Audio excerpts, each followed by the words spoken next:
Bismillahirrahmanirrahim. Assalamualaikum warahmatullahi wabarakatuh. Alhamdulillahilladzi arsala rasulahu bil huda wa dinil haq liyudhhirahu 'ala dini kullihi wa kafa billahi shahida. Wa asyhadu an la ilaha illallah wahdahu la syarikalah iqrarun bihi wa tauhidan wa asyhadu anna Muhammadan abduhu wa rasuluh. Allahumma shalli ala nabiyyina Muhammad wa ala alihi wa man tabi'ahum bi ihsanin ila yaumiddin. Allahumma anfa'na bima 'allamtana wa 'allimna ma yanfa'una wa zidna ilma. Allahumma aslih lana dinana alladhi huwa ismatu amrina wa aslih dunyaya allati fiha ma'ashuna wa aslih akhiratana allati fiha ma'aduna waj'alil hayata ziyadatan lana fi kulli khair waj'alil mauta rahatan lana min kulli syarr. Alhamdulillah, para jamaah, bapak-bapak, ibu-ibu, pengawasan malam Kamis yang mungkin senantiasa dirahmati dan diberkahi oleh Allah Subhanahu wa taala. Kita bersyukur begitu banyak nikmat yang telah Allah memberikan kepada kita sekalian, sehingga di kesempatan malam hari ini kita semua masih diberikan kesehatan, masih diberikan umur panjang, dan nikmat yang terbesar dari itu semua, kita masih diberikan nikmat iman dan Islam yang ini tidak ada tandingannya dibandingkan dengan nikmat-nikmat lahiriah yang kita rasakan. Mungkin-mungkin dengan nikmat yang ada terus membuat kita semakin bersyukur, dan mungkin Allah menambahkan kita nikmat-nikmat yang begitu banyak lantaran kita bersyukur pada Allah Subhanahu wa taala. Allahumma amin. Salawat dan salam semoga tercurah kepada junjungan kita Nabi besar Nabi Agung Muhammad sallallahu alaihi wasallam, pada para sahabat, para tabi'in, dan para ulama yang telah memberikan contoh yang baik kepada kita sekalian, sehingga pun kita dapat merasakan ajaran Islam yang sesuai dengan tuntunan Nabi besar kita Muhammad sallallahu alaihi wasallam. Di kesempatan malam hari ini kita kembali melanjutkan kajian kita. Malam hari ini bergantian setelah kita membahas tafsir surat Yasin pada kesempatan sebelumnya. Kali ini kita mengkaji kitab Riyadhus Shalihin karya Imam Nawawi rahimahullah. Pembahasan terakhir yang kita kaji tentang keutamaan sholat 5 waktu. Kita akan melihat hadis yang membicarakan tentang masalah ini langsung dari kitab Riyadhus Shalihin. Ada beberapa hadis yang kita kaji, di antaranya hadis yang telah kita utarakan dalam pertemuan sebelumnya, hadis saking Abu Hurairah.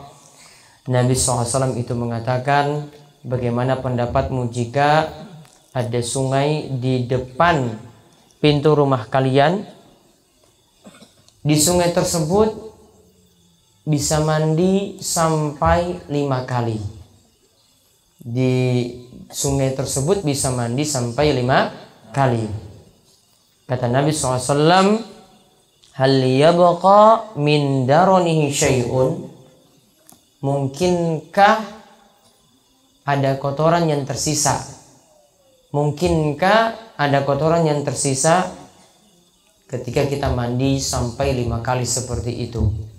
Kemudian para sahabat menjawab, la yabqa min daronihi syai'un, tidak tersisa kotoran sedikit pun kalau orang itu mandi sampai 5 kali seperti itu. Maka Nabi SAW itu menyatakan, fadzalika masalus shalawatil khamsi yamhullah bihinnal khataya. Demikian yang namanya sholat 5 waktu. Sholat 5 waktu itu dapat menggugurkan dosa Salat 5 waktu itu akan menghapuskan dosa, sama seperti halnya tadi mandi dapat membersihkan kotoran-kotoran yang ada. Kali ini kita lihat hadis yang serupa dengan itu. Kita lihat hadis dari Jabir, lalu hadis Ibnu Mas'ud, Abu Hurairah dan Utsman. Nanti ada sekitar 4 hadis yang kita baca. Baca dulu satu persatu. Semoga.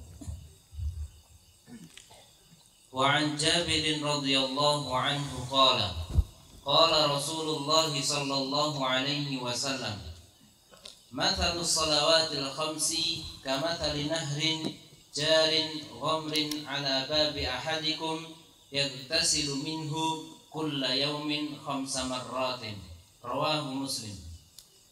Dari sahabat Jabir radhiyallahu anhu, beliau berkata, Rasulullah sallallahu alaihi wasallam bersabda, perumpamaan salat 5 waktu itu seperti sebuah sungai yang mengalir banyak atau melimpah di dekat pintu rumah salah seorang di antara kalian.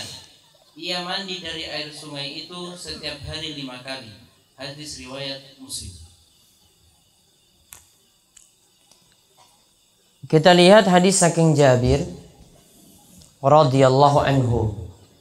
Ia menyatakan baginda Rasul sallallahu alaihi wasallam bersabda, Masalus salawatil khamsi kamasali nahrin jarin ghamrin ala babi ahadikum yaktasilu minhu kulla yaumin 5 marrat.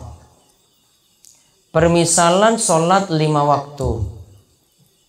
Permisalan salat 5 waktu. Itu seperti permisalan sungai jarin yang mengalir. Ghamrin itu artinya kasirul ma, mengalir dan airnya itu banyak. Ala babi ahadikum, mengalirnya juga di depan rumah kalian. Yaktasilu minhu kulla yaumin, di situ setiap harinya seorang di antara kalian itu mandi 5 marrat. Mandinya sampai 5 kali. Maka kita lihat di sini, ini hadis yang serupa dengan hadis sebelumnya saking Abu Hurairah yang menunjukkan sholat 5 waktu itu dapat menghapuskan dosa. Sholat 5 waktu dapat menghapuskan dosa, sama seperti kita membersihkan badan kita dengan mandi ketika itu sampai 5 kali. Namun bedanya, Bapak Ibu-Ibu sekalian, kalau untuk mandi yang dibersihkan itu lahiriah, yaitu bagian luar. Namun kalau sholat yang dibersihkan itu bukan hanya luarnya saja, artinya tingkah laku orang itu nanti bisa berubah dengan sholat, namun juga yang berubah juga batinnya. Batinnya akan semakin baik kalau rutin menjalankan sholat 5 waktu. Berarti mulai dari sholat apa di sini? Mandinya berarti 5 kali, gini. Mandinya 5 kali. Mandi di sini diibaratkan untuk kita membersihkan dosa-dosa. Berarti mulai dari sholat apa? Subuh, zuhur, ngasar, maghrib, isya. Di antara sholat yang ada tadi yang paling berat sholat apa? Subuh. Sepakat apa sholat apa? Ono sing ngasar, ono sing subuh.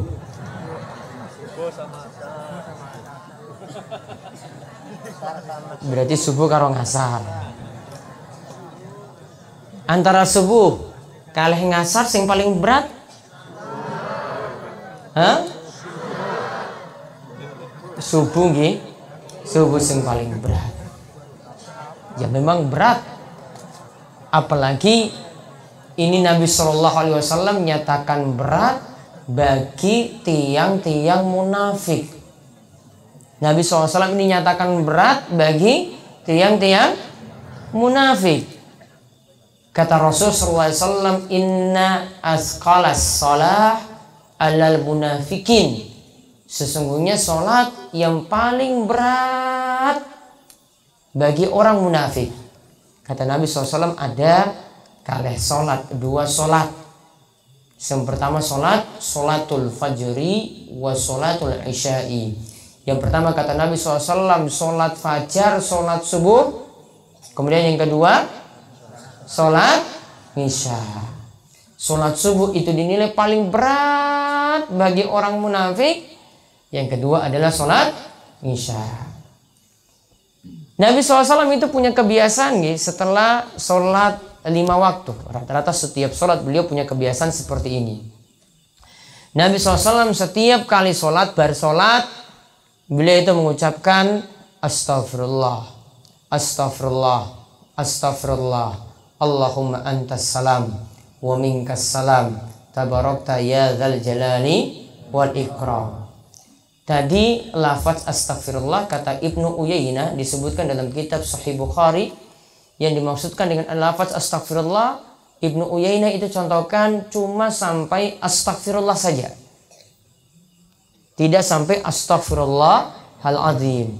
Jadi kalau mau praktekkan seperti kata ulama dulu, yaitu astaghfirullah saja, itu lebih afdal. Astaghfirullah, astaghfirullah, astaghfirullah, Allahumma antas salam wa minkas salam, tabarakta ya dzal jalali wal ikram. Sholat membaca bacaan tadi, Nabi SAW itu lantas menoleh kepada jamaah. Di antara tujuannya ini kata para ulama, yang pertama,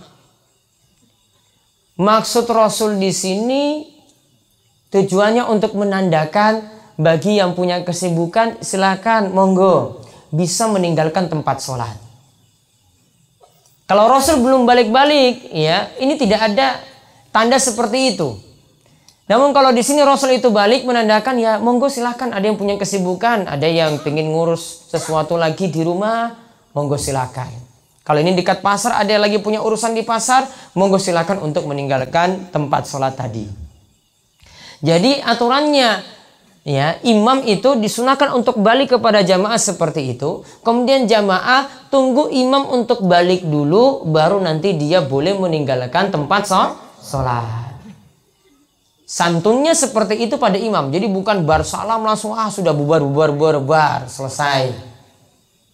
Bukan, namun nunggu imam itu beri kesempatan nanti ketika dia balik, maka jamaah nanti bubar ketika itu boleh. Kemudian yang kedua kita lihat di sini kebiasaan baginda Nabi kita Muhammad Sallallahu Alaihi Wasallam rampung sholat, beliau lebih menyibukkan dirinya dengan zikir. Nabi Sallallahu Alaihi Wasallam bersolat itu tidak menyibukkan diri dengan salam-salaman. Nabi SAW tidak menyibukkan dirinya dengan salam-salamannya. Tidak nanti salam imamnya depan, kanan kirinya itu disalami, belakangnya itu disalami. Nanti ada yang mubeng lagi muter, baru selesai salam-salaman tadi. Tidak. Namun Nabi SAW sibukkan diri dengan zikir. Beliau selesai Allahumma antas salam wa minkas salam tabarakta ya dzal jalali wal ikram, baca la ilaha illallah dan bacaannya ada khusus, lalu membaca subhanallah 33 kali, alhamdulillah 33 kali, Allahu akbar 33 kali. Ditutup dengan la ilaha illallah wahdahu la syarika lahu lahul mulku wa lahul hamdu wa huwa ala kulli syai'in qadir.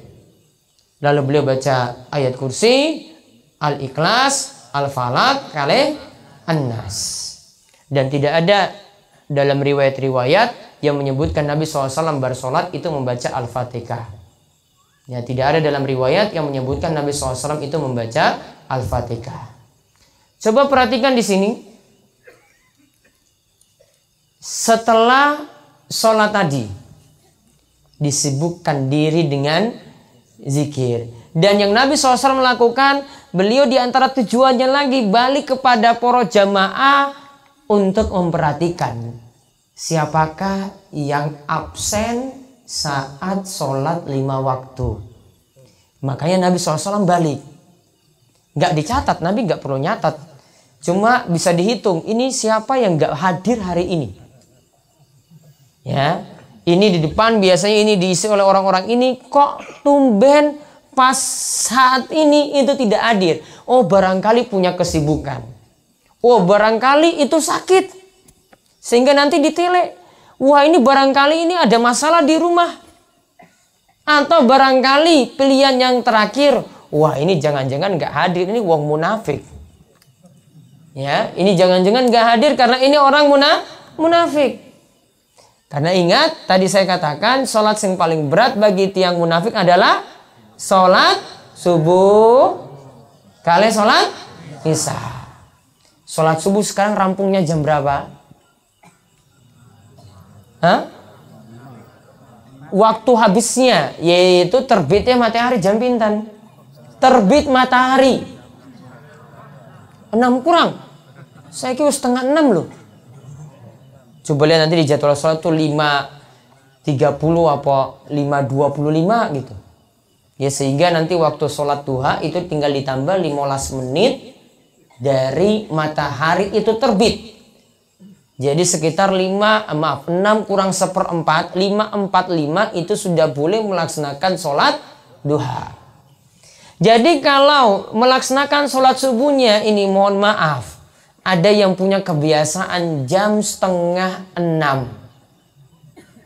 Ada yang punya kebiasaan jam 5:30. Bahkan alarm di HP-nya itu di setel jam 5:30. Tolong mulai besok tobat, diubah. Ini kebiasaan gak baik. Ya, apalagi nanti dipaske jam 6. Ini sudah rangkap kalian sholat duha. Itu bukan lagi waktu sholat subuh, namun sudah masuk waktu sholat duha. Ini kebiasaan gak baik. Ya, apalagi sudah diatur seperti itu. Ya, sekarang itu subuh sudah jam 4:15, 4:20. Itu tolong jadwalnya itu dimajukan. Bangun di setel jam 4, jam sekawan nggih, di setel di alarmnya. Ya. Maka nanti bangun sekitar jam itu masih punya kesempatan untuk melakukan sholat tahajud, ditutup kalian witir, kemudian nanti azan jam 4:15 atau 4:20 itu bisa melaksanakan sholat subuh. Ya, ini karena masih ada yang sering bertanya, gimana kalau sholat subuhnya jam 5:30? Ya, jam 5:30 itu waktunya sudah habis. Tidak boleh lagi untuk melaksanakan sholat subuh. Karena waktunya tadi habis ketika matahari itu telah terbit.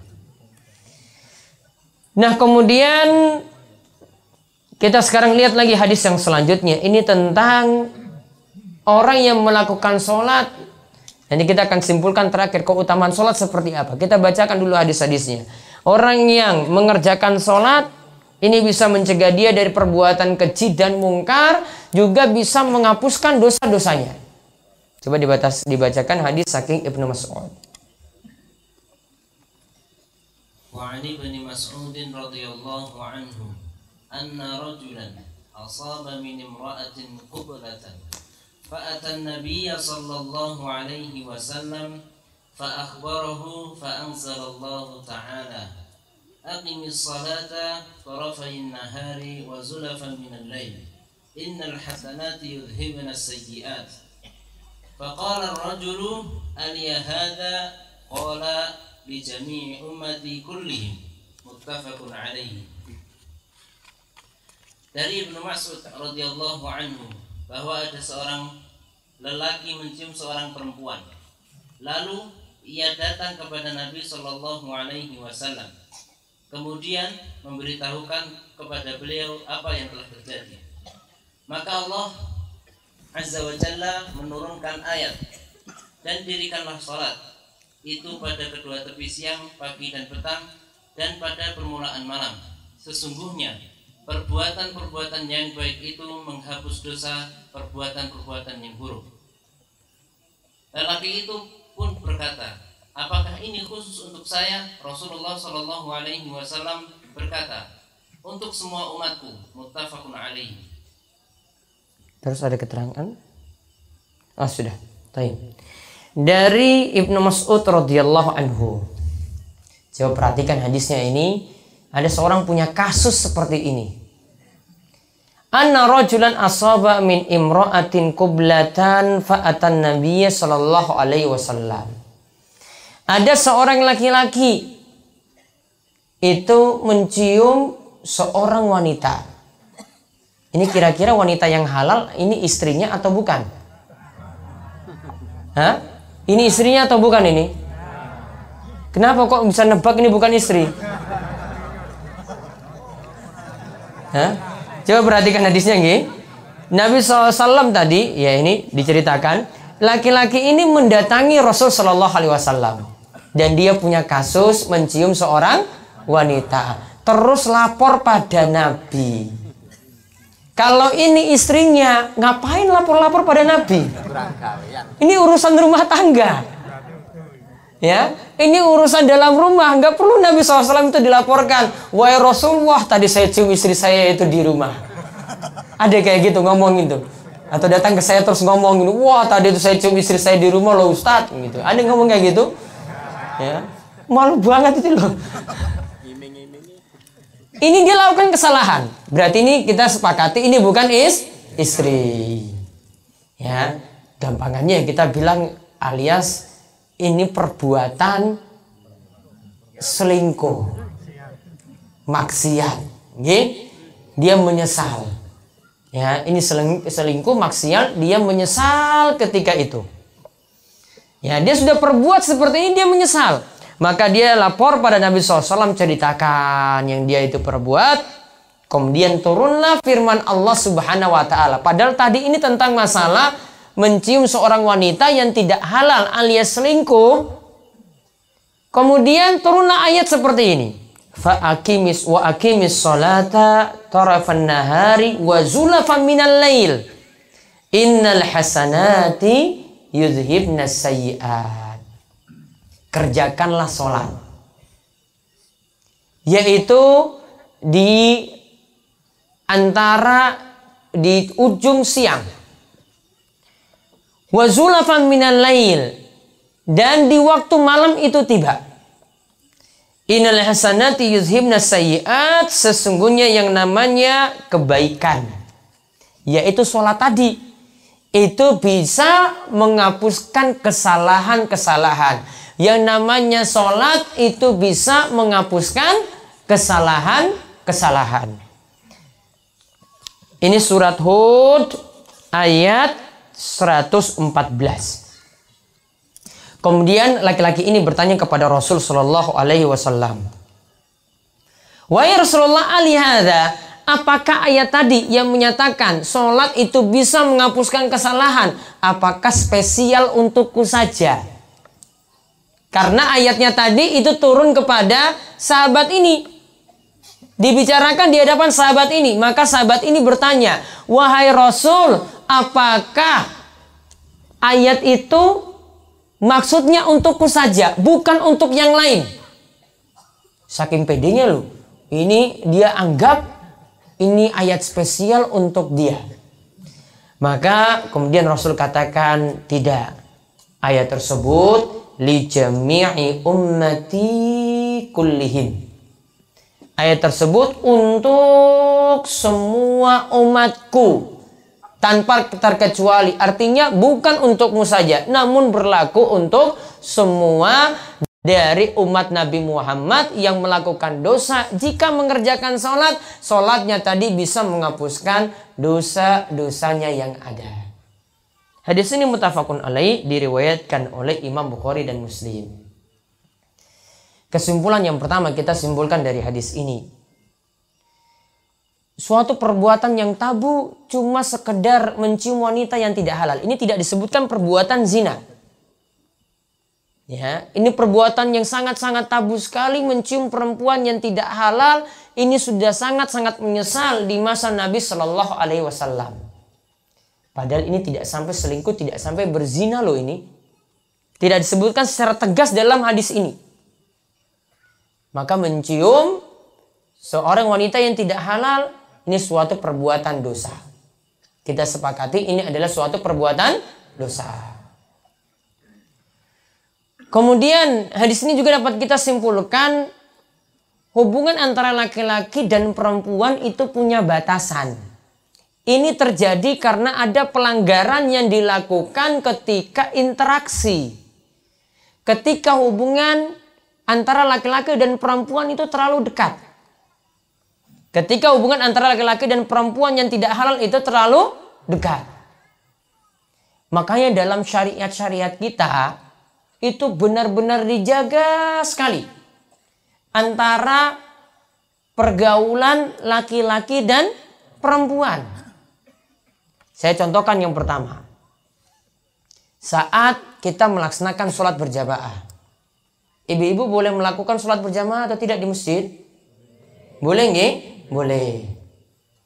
Bahkan disebutkan dalam riwayat Bukhari dan Muslim, disepakati, diceritakan bahwasanya ketika sholat subuh, ya, ketika pelaksanaan sholat subuh, para wanita itu datang berbondong-bondong datang ke masjid.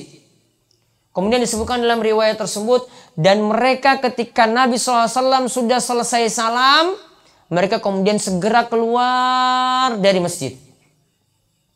Mereka segera keluar dari masjid, kemudian setelah itu baru disusul oleh laki-laki.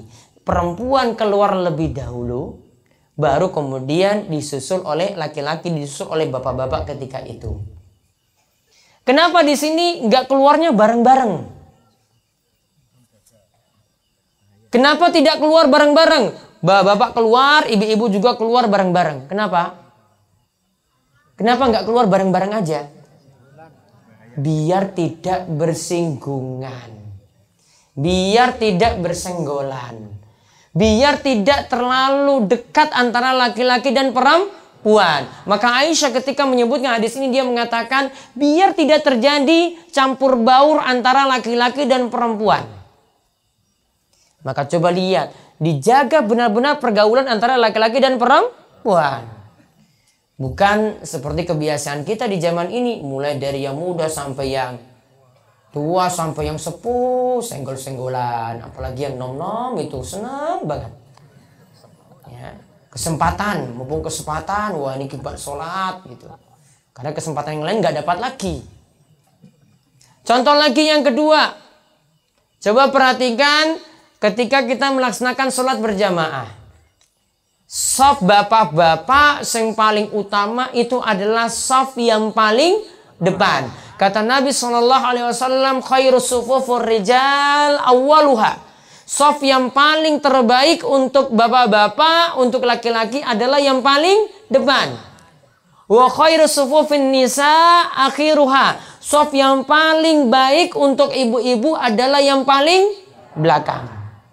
Kenapa nggak dikatakan yang paling baik juga untuk perempuan, untuk ibu-ibu yang paling depan? Karena makin jauh dari bapak-bapak itu makin bagus. Ibu-ibu dengan bapak-bapak itu makin jauh, maka makin aman. Orang percaya, makin aman. Contoh lagi yang ketiga. Ibu-ibu dalam sholat berjamaah atau ketika ini pokoknya dalam sholat berjamaah, ini ketika ingin membetulkan imam. Ini ketika membetulkan imam dalam sholat berjamaah. Kalau imamnya keliru, harusnya sekarang itu ruku, namun imamnya itu langsung sujud, maka yang dilakukan oleh bapak-bapak ketika ingin menegur imam bagaimana? Mengucapkan subhanallah. Kalau ibu-ibu, tepuknya gimana ibu-ibu? Hah? Begini? Ini jadi supporter volley. Ini nggak boleh. Ini main-main, ini guyon, ini nggak boleh. Bagaimana caranya? Gini. Ini kita lapak tangan kanan, bagian dalam nepuk punggung. Jadi tangannya tidak keluar, berarti dia cuma sedekap gini terus. Kalau ibu-ibu banyak, itu nanti akan kedengaran.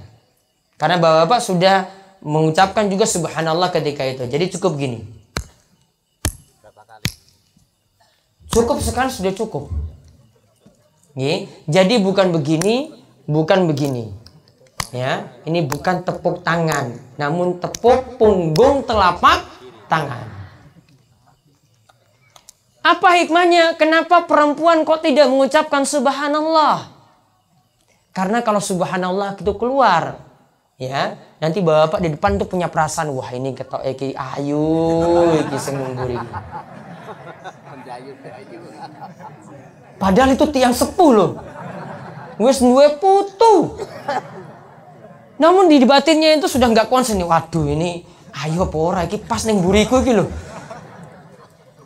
Ini pikirannya sudah macam-macam.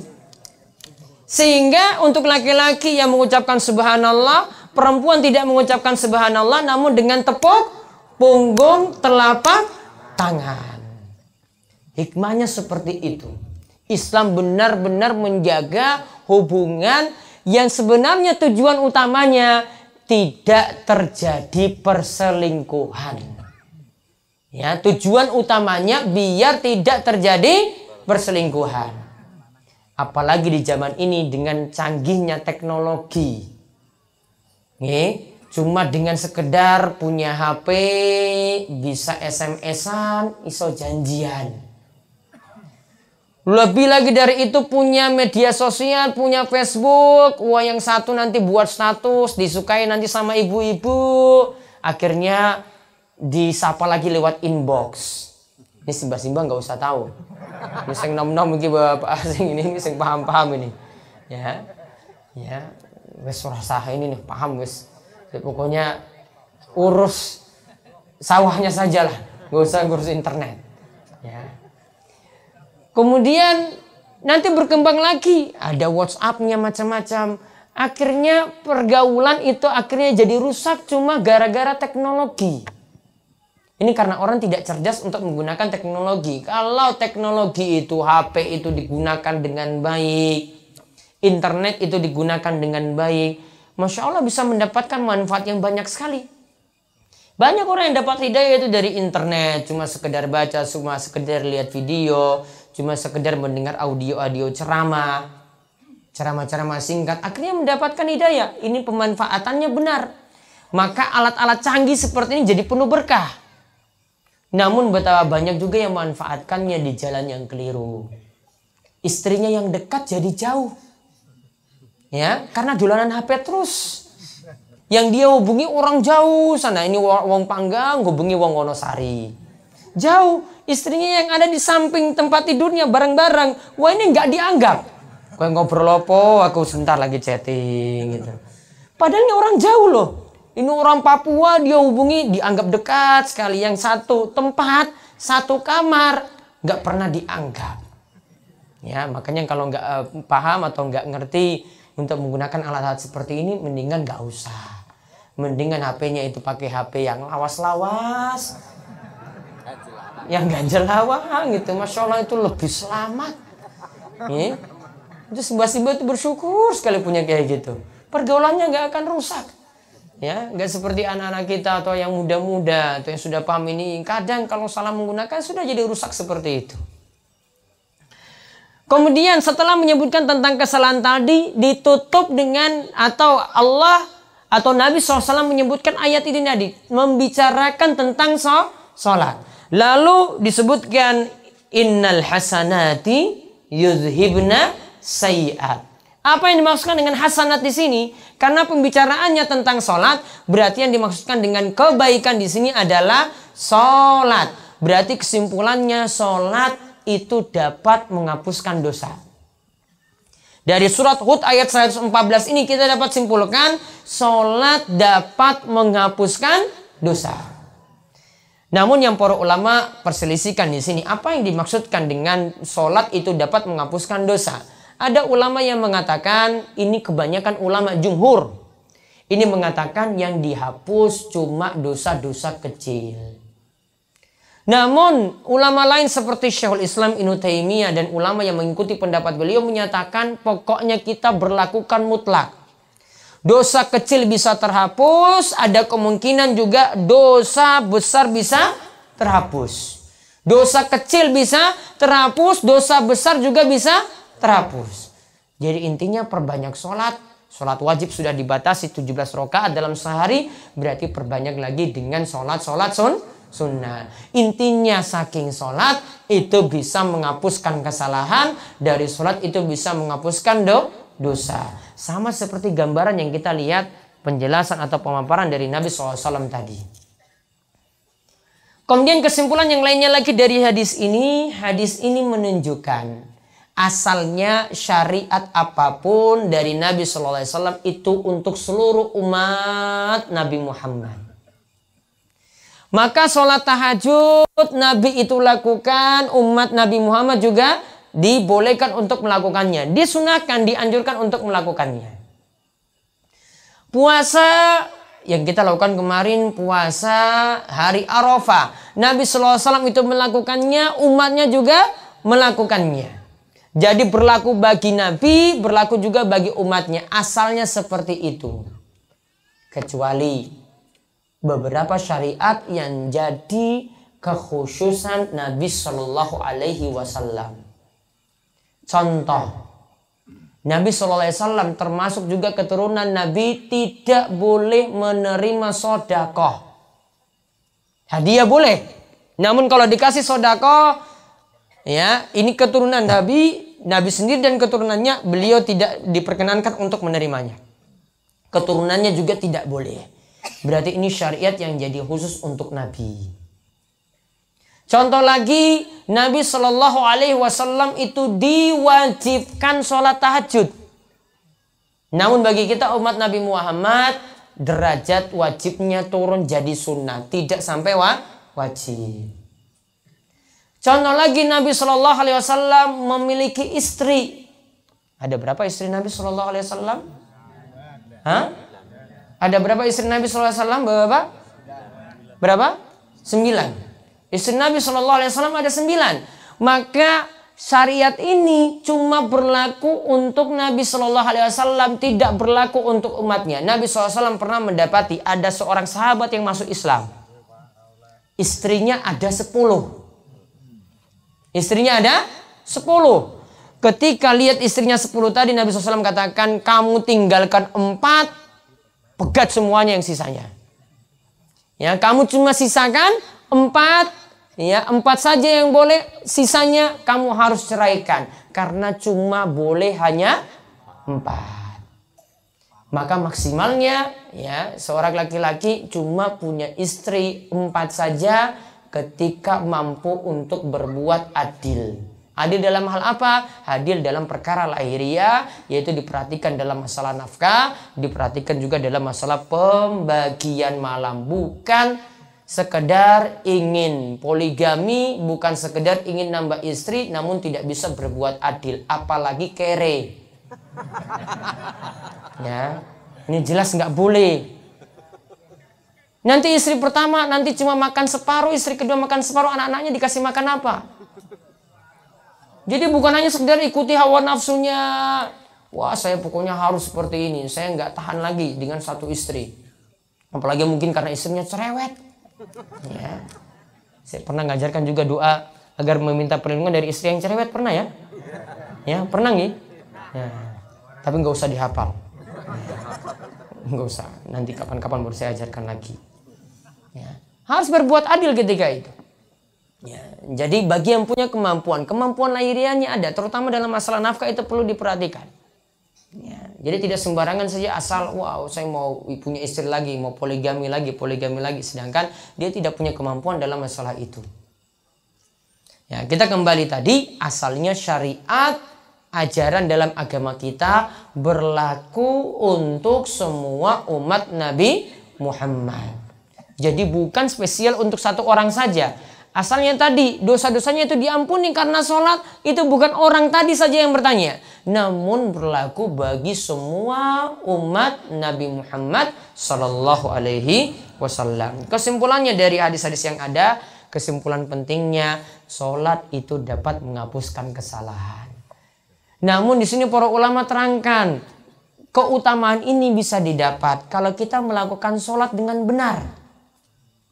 Sholatnya dengan benar bagaimana? Rukunnya terpenuhi, sunnahnya terpenuhi, digapai juga kesempurnaan dalam sholat. Tumak ninanya ada, bahkan tumak nina itu bagian saking rukun. Juga kekhusyuan dalam sholat juga ada. Khusyuk dalam sholat juga ada. Maka benar-benar orang itu ketika sholat benar-benar menghayati apa yang dia lakukan ketika itu. Wallahu a'lam bishawab. Mudah-mudahan kita dikaruniakan oleh Allah Subhanahu wa taala benar dalam sholat-sholat kita, dimudahkan juga untuk menjaga sholat 5 waktu, dan mudah-mudahan dari sholat-sholat yang ada kita mendapatkan pengampunan dosa dari Allah Subhanahu wa ta'ala. Gini kemauan untuk pengawasan malam ini, monggo masih ada waktu bisa digunakan untuk tanya jawab. Kami persilahkan. Ada mic sudah dibagi. Ibu-ibu dahulu monggo.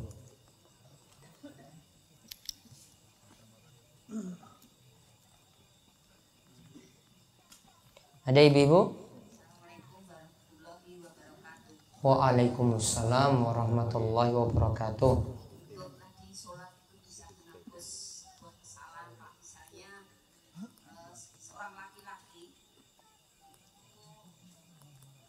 Mempermainkan hati wanita. Terus laki-lakinya itu sholat dengan khusyuk dan sebenar-benarnya tanpa minta. ini sudah punya istri apa belum ini suami? Apa laki-lakinya tadi? Belum, Pak. Oh belum. Oh. Playboy berarti. Tidak minta maaf sama wanitanya tadi, tapi laki-lakinya tadi terus hijrah ke suatu tempat dan sholat yang benar apa sudah bisa menghapus sebuah kesalahan Baik. tanpa harus meminta maaf sama orang yang didolim tadi. Terus Baik. yang kedua, Pak, kalau kita tuh sholat tahajud itu bagusnya itu saya kita kesiangan, Pak, bisa 3:30 saking capek dan terus 3:30 itu apa masih bisa kita tahajud atau hanya sholat Iya. persiapan aja sama subuh gitu. Baik. Assalamualaikum warahmatullahi wabarakatuh. Waalaikumsalam warahmatullahi wabarakatuh. Ada lagi ibu-ibu yang lain? Monggo.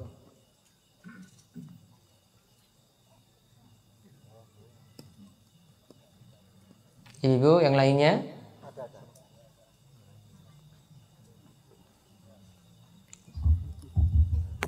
Assalamualaikum warahmatullahi wabarakatuh. Waalaikumsalam warahmatullahi wabarakatuh. Tadi disampaikan untuk mengingatkan imam yang lupa atau keliru, Pak Ustadz. Ya. Itu untuk perempuan adalah tepuk. Nah itu misalnya sampai sholat terakhir, tapi imam yang kita ingatkan itu tidak terasa, jadi tidak merasa ada salah. Itu bagaimana tindakan kita setelah selesai sholat? Ini contohnya imamnya salahnya apa ini Bu? Salah membaca surat. Surat apa? Selain Al-Fatihah? Iya, Iya. selain Al-Fatihah. Ya. Itu yang pertama, Pak Ustadz. Yang kedua, pada kajian yang lalu Ustadz pernah sampaikan bahwa doa yang paling bagus diantaranya ada di akhir sujud dalam sholat 5 waktu. Terus ada juga di antara adzan dan iqamah. Untuk pada akhir sholat 5 waktu itu harus memakai bahasa Arab. Yang saya tanyakan, apakah doa di antara adzan dan iqamah itu juga harus menggunakan bahasa Arab? Itu saja Pak Ustadz. Assalamualaikum warahmatullahi wabarakatuh. Waalaikumsalam warahmatullahi wabarakatuh. Ada lagi ibu yang lain? Yang di bawah?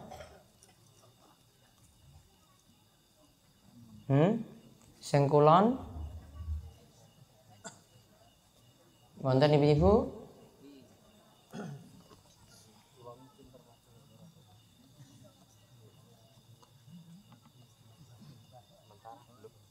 Nah, bapak ada?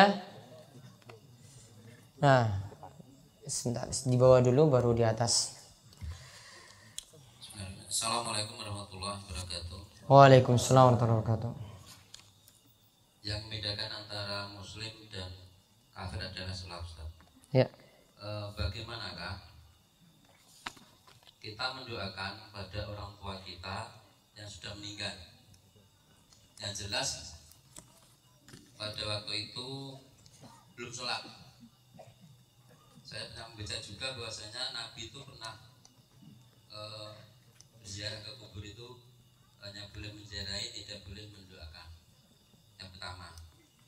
Yang kedua, kedua adalah bagaimanakah dan masih bolehkah kita mendoakan anak cucu kita yang murtad dari Islam. Demikian, assalamualaikum warahmatullahi wabarakatuh. Assalamualaikum warahmatullahi wabarakatuh. Baik. Yang di atas ya. Untuk mic ke atas. Ah, ini.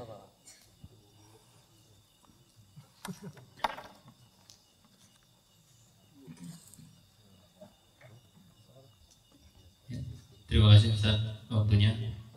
Satu pertanyaan. Tadi disampaikan tentang perselingkuhan. Ini titipan dari jamaah. Sekarang marak sekali perselingkuhan. Dan tadi disampaikan dalam hadis itu dengan sholat bisa terhapus kesalahannya. Padahal di masyarakat sekarang ini kalau ada perselingkuhan itu dendanya ada yang 10 juta, ada yang 25 juta, ada yang corblok setengah kilo, ada yang membersihkan balai dusun selama 5 bulan. Nah, ini tentang denda-denda atau hukuman secara masyarakat ini hukumnya bagaimana, Pak? Ini dibolehkan atau tidak?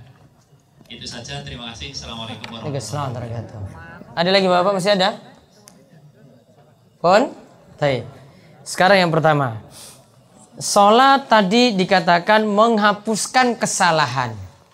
Innal hasanati yudhibnas sayyi'at. Sesungguhnya yang namanya kebaikan, dan tadi dibicarakan tentang masalah salat. Salat itu dapat menghapuskan kesalahan. Lalu ditanyakan di sini ada, ini pertanyaan yang pertama dengan terakhir hampir sama. Ada seorang wanita itu dipermainkan oleh laki-laki. Kemudian dia pindah tempat dan dia lakukan sholat dengan khusyuk. Biar menghapuskan kesalahannya yang dulu. Lalu tadi juga sama. Ada yang selingkuh. Ya, kemudian dia melakukan sholat agar kesalahan-kesalahannya tadi bisa terhapus. Sekarang bagaimanakah hukumannya? Ini bukan amplop kan? Kasih duit. Baik. Maka jawabannya, ingat yang namanya sholat ini kalau dilakukan dengan benar, maka dia akan menjalankan firman Allah Subhanahu wa taala, innas sholata tanha 'anil fahsya'i wal munkar. Sesungguhnya sholat itu dapat mencegah perbuatan keji dan mungkar. Taruhlah sekarang orang itu senang maksiat. Taruhlah sekarang dia senang berbuat dosa. Taruhlah juga mungkin sholat-sholatnya masih bolong. Namun dia terus berusaha sholat. Maka yang namanya maksiat tadi, yang namanya kesalahan-kesalahannya tadi, itu lama-lama bisa dia tinggalkan karena rutin menjaga sholat. Makanya ada cerita tentang ayat tadi. Nabi SAW itu ditanyakan oleh sahabat, ada seseorang yang malamnya itu rajin sholat tahajud, namun di siang harinya dia biasanya nyolong. Ya, dia biasanya nyolong. Maka ketika itu Rasul katakan sesungguhnya sholat itu dapat mencegah perbuatan keji dan mungkar. Artinya kalau sholatnya benar, maka lama-lama hal maksiat tadi, kesalahan-kesalahan tadi, kemungkaran tadi, ya itu lama-lama bisa dia tinggalkan. Jadi biarkan dia sholat saja seperti itu. Namun di sini sekali lagi pemahamannya bukan berarti sudahlah kita selingkuh saja nggak apa-apa. Yang penting ditutup ngangge. Wah enak banget kayak gini. Sholat jamaah karo selingkuhannya juga katanya itu. Ya Allah, musibah besar seperti ini. Pemahamannya bukan seperti itu. Maksiat ditinggalkan. Karena nggak ada yang yakin bahwasanya setelah dia itu selingkuh nanti bisa sholat. Nggak ada yang yakin seperti itu. Dan rata-rata yang buat maksiat seperti tadi rata-rata ya nggak sholat juga. Jadi wes selingkuh ditambah lagi wes orang sholat. Ini sudah saking parah sekali seperti itu. Maka saran kami tolong dipahami baik-baik. Yang namanya sholat itu memang dapat mencegah perbuatan keji dan mungkar, namun tetap maksiatnya itu ditinggalkan, bukan dilanjutkan. Karena orang dikatakan bertobat. Ya, bertobat itu ada 3 syarat penting. Coba ingat ini baik-baik. Kalau mau bertobat untuk dosa apapun sampai dosa kesyirikan, 3 syarat yang mesti dipenuhi. Yang pertama, ketika bertobat harus menyesal. Menyesal ini bukan bangga. Menyesal itu bukan senang. Dia benar-benar menyesal telah melakukan maksiat tersebut. Makanya sebagian ulama itu mengatakan di antara tanda orang bertobat, dia tangisi dosa-dosanya tadi. Kemudian yang kedua, tanda tobat itu meninggalkan maksiat itu saat ini juga. Kalau itu perbuatan wajib yang dia tinggalkan, berarti dia kerjakan yang wajib itu saat ini juga. Berarti kalau biasa meninggalkan sholat, maka berarti cara dia tobat apa? Kembali mengerjakan sholat.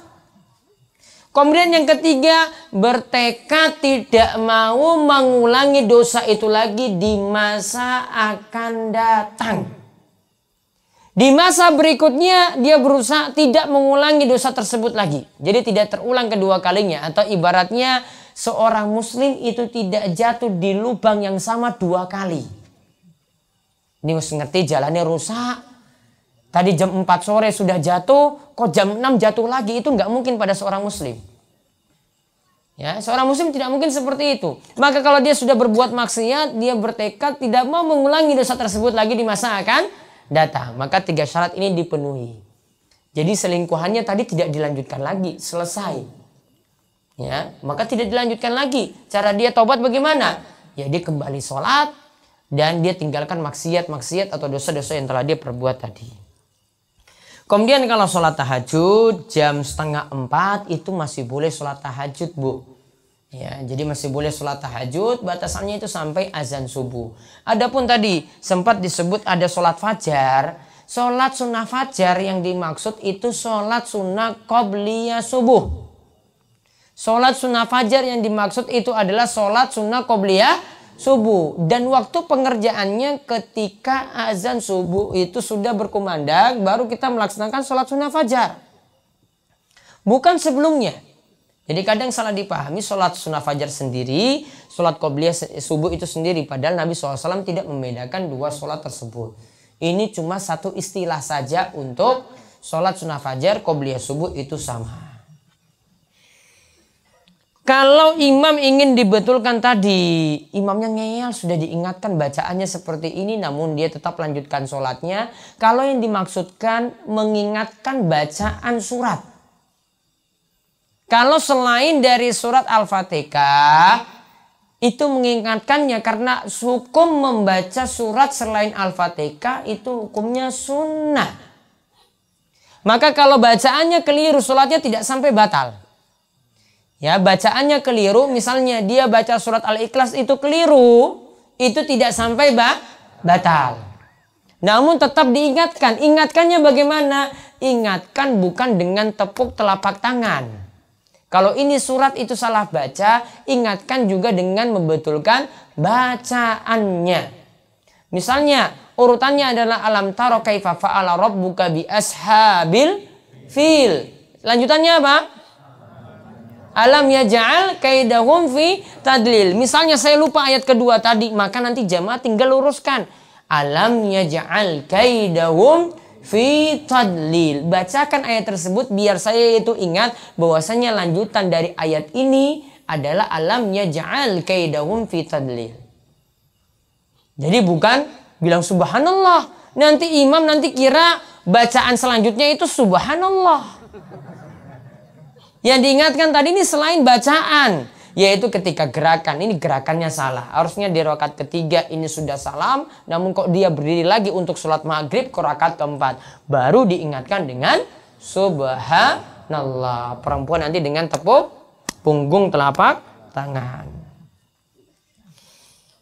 Kemudian tentang doa tadi di saat sujud. Ya, kalau doa di saat sujud, ingat ini yang dimaksud bukan hanya di sujud terakhir.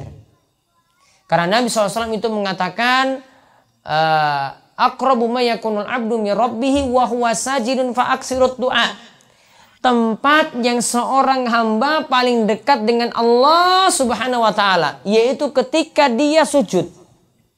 Maka perbanyaklah doa ketika itu. Maka yang dimaksud itu di sujud pertama, sujud kedua, sampai pada sujud yang terakhir. Bukan dikhususkan hanya sujud terakhir. Sebagian ulama memang menganjurkan yang diperlama adalah sujud terakhir. Karena tujuan mereka itu menganggap bahwasanya ini dibuat sujudnya agak lama biar orang-orang tahu, oh ini sudah rokaat yang paling terakhir.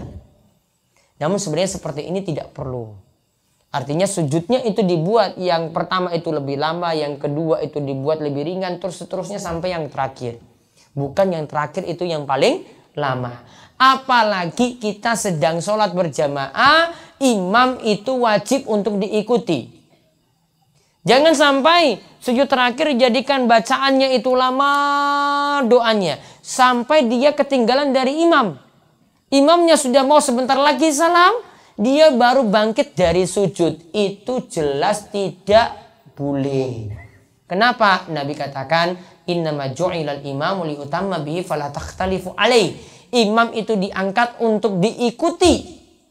Maka jangan selisihi imam. Jangan terlalu lambat dari imam. Itu diantara pengertian dari hadis tersebut. Adapun di sini, kalau doanya tadi saya katakan dalam sholat hendaklah pakai bahasa Arab. Berarti dalam sujud hendaklah pakai bahasa Arab.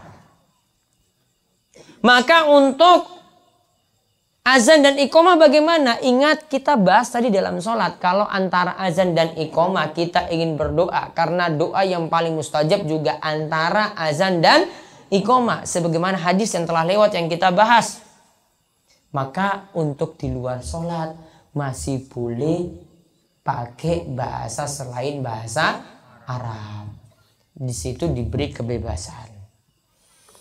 Kemudian tadi dari Pak Suherman tentang mendoakan orang tua yang belum sholat. Tolong sikapi orang yang belum sholat ini pengakuan lahiriahnya seperti apa. Kalau yang tadi diceritakan Nabi SAW itu menziarahi ibunya. Ibu Nabi SAW siapa? Ibu Nabi SAW siapa ibunya? Aminah. Nabi SAW itu pernah menziarahi kubur Aminah. Beliau cuma diizinkan untuk menziarahi saja ketika beliau ingin mendoakan ibunya Aminah. Allah kemudian melarang ketika itu. Kamu tidak boleh mendoakan ibumu yang mati dalam keadaan kafir. Karena beda keyakinan maka tidak boleh didoakan. Dan ini ibunya sudah berada dalam kubur alias sudah meninggal dunia. Maka tidak ada lagi doa. Namun ini sudah divonis. Ibunya sudah divonis oleh Allah tidak boleh didoakan ketika sudah meninggal dunia. Yang ada sekarang orang tua kita belum bisa mendapatkan vonis seperti itu. Sehingga kesimpulannya disikapi lahiriah. Kalau memang ngaku musyrik maka tetap didoakan terus. Walaupun kita yakinnya bahwasanya meninggalkan sholat itu hukumnya adalah kafir. Namun ini masalah penyikapan lahiriah yang kita ambil. Bagaimana dengan mendoakan orang yang murtad? Kalau orang yang murtadnya itu masih hidup, boleh didoakan. Namun kalau sudah mati, tidak boleh didoakan. Kemudian tentang masalah perselingkuhan tadi, biasanya dendanya itu ada 10 juta, 20 juta, ada juga corblok, ada juga apa tadi, bersihkan balai dusun 5 bulan. Hukuman sosial yang lainnya seperti itu masih boleh dengan tujuan membuat kapok. Ya, biar kapok. Bahkan lebih berat lagi, 10 juta ini masih kurang. Ada suami yang istrinya itu selingkuh, terus dibayari cuma 10 juta saja, mau seperti itu? Mau seperti itu, dihargai seperti itu 10 juta? Gak punya harga diri loh itu. Cuma dihargai 10 juta. Dikasih 100 juta, 200 juta. Kalau nggak bawa ke kepolisian. Ini masalah berat sekali loh. Kalau yang adil jalani hukum Islam. Hukum Islam itu kalau untuk yang belum menikah hukumannya adalah dicambukkan berapa kali? Dicambuk 100 kali. Ditambah diasingkan. Ya, diasingkan selama 1 tahun. Ada pulau di selatan sana misalnya yang nggak pernah ada penghuni di situ, dibuang di situ. Ya, 1 tahun. Biar orang-orang nggak terpengaruh dengan kebiasaan jeleknya. Ini hukuman untuk orang yang belum menikah. Namun kalau sudah menikah dihukumi rajam. Dilempar batu sampai mati. Kata Nabi SAW, la yahillu damu mri'in muslimin illa bi ihda thalas. Darah seorang muslim tidaklah halal kecuali karena 3 masalah. Yang pertama diantaranya Nabi SAW sebut as-sayyibu zan. Ada yang sudah menikah kok malah selingkuh. Ada yang sudah menikah sudah punya pasangan yang halal kok masih cari-cari yang tidak halal. Maka dikatakan tadi darahnya jadi halal. Namun darahnya jadi halal bukan nanti satu pedukuhan yang nanti lempar dia dengan batu, bukan. Ini tetap dieksekusi oleh yang punya kuasa, yaitu oleh pemerintah. Ketika hukum ini pemerintah jalankan, maka wajib untuk dijalankan. Namun kalau tidak dijalankan, ya kita cuma memberikan hukuman sosial seperti ini. Boleh dengan tujuan membuat kapok tadi. Ya. Asal saja menikahkan, nanti akan berlanjut lagi besok. Ya, ini sudah selingkuh, wah sudah kita nikahkan saja, nikah lagi. Akhirnya dia punya istri 2. Besok nanti selingkuh lagi dengan wanita yang ketiga. Berulang lagi. Ya, dendanya lagi seperti itu lagi, suruh nikahkan lagi, punya istri 3. Dapat lagi wanita lain, suruh kayak gitu lagi, nggak akan pernah kapok. Ya, nggak pernah akan kapok seperti ini. Maka ya memang kita harap kalau diterapkan hukum Islam ya ini memang sangat-sangat adil sekali. Namun kalau tidak seperti itu maka hukuman sosial yang bisa kita berlakukan seperti tadi. Kemudian yang terakhir,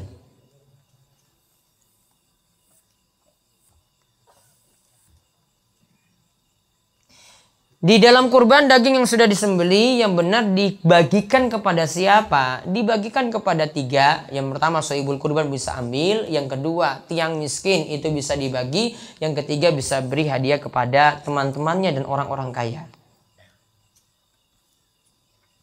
Bolehkah hasil daging kurban tadi diberikan kepada non-muslim? Jawabannya itu boleh. Tujuannya itu sodakoh. Ya, sodakoh itu boleh diberikan kepada non-muslim. Tidak, aturannya tidak seperti ketat seperti zakat. Apakah perempuan diwajibkan berkerudung di setiap kali keluar rumah atau hanya acara-acara tertentu saja? Ya, jagong misalnya. Ibu-ibu sudah pahamlah seperti ini. Ya, jadi dipakai ketika keluar rumah ataukah cuma pas jagong saja? Hah? Setiap kali ada mahram, walaupun dalam rumah kalau ada laki-laki yang tidak pantas untuk melihat seperti itu, maka tetap make. Ya, ada yang bertamu walaupun dalam rumah ini nggih, tetap harus make. Di luar rumah lebih-lebih lagi, bukan hanya ketika jagong saja. Apalagi ya punya baju yang bagus-bagus, ya terutama yang pakai gamis-gamis cuma dikhususkan ini saya pakai untuk ngaji saya dan jagong saja. Kalau untuk keluar rumah untuk ya lagi nongkrong-nongkrong, nggak usah pakai jilbab, nggak usah pakai gamis. Ini pemahaman yang keliru. Seorang suami wajib mengingatkan istri seperti ini, dan istri ketika diingatkan seperti itu mestinya paham bahwasanya setiap kali keluar rumah, setiap kali ada laki-laki yang bukan mahram, tetap dia menutup aurat dengan sempurna. Wallahu a'lam bishawab. Ini yang bisa kami sampaikan untuk kesempatan malam hari ini, mudah-mudahan bermanfaat. Pengumuman penting, takmir yang sudah dipanggil namanya tadi, masjid-masjidnya silakan hadir di depan ke atas sini. Yang kedua, poro takmir yang sudah diberi tugas daftar sunatan masal, ingin mendaftar jamaahnya silakan, formulirnya ada di depan. Kami beri kesempatan sampai pekan depan terakhir. Ya, pekan depan itu tanggal ini tanggal pinten? 21. Tanggal 28 pekan depan terakhir. Setelah itu kita tutup. Ya, pekan depan terakhir, setelah itu kita tutup karena ingin menghitung jumlah yang mendaftar itu berapa. Ya, dan ini ingin untuk menyediakan tenaga medis dengan segera. Gini kemauan, kita tutup, kalian doa kafaratul majelis, monggo.